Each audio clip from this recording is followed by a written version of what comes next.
Hi అండి, జై జవాన్ జై కిసాన్. చూస్తున్నారు కదా, మీకు చూపించింది విత్తనాలండి. అవన్నీ కూడా ఏంటో తెలుసా, ఆకుకూర విత్తనాలు. ఫస్ట్ చూపించింది చుక్కకూర, నెక్స్ట్ ఇది మీకు తెలిసిందే కొత్తిమీర అనమాట. ఇది మూడో రకం మనకి పాలకూర ఆకుకూర అండి విత్తనాలు. ఇది 4వ రకం మెంతికూర. ఇంకా నెక్స్ట్ మన ఫేవరెట్ తోటకూర.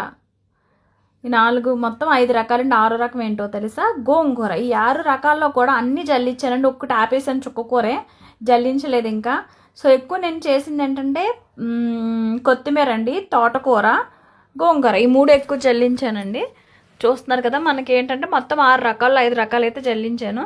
చూస్తున్నారు కదా, మొక్కకి మధ్యలో గ్యాప్ ఉంది కదా, మధ్యలో కలుపు రాకుండా ఉంటుందంటండి. ఆ మధ్యలో మీరు ఆకుకూర వేసేయండి మేడం, ప్లేస్ కూడా కలిసి వస్తుంది అన్నారని చెప్పి సో వేసేసానండి. ఇదిగో చూస్తున్నారు కదా, మెంతికూరకి విత్తనాలు జల్లేమండి.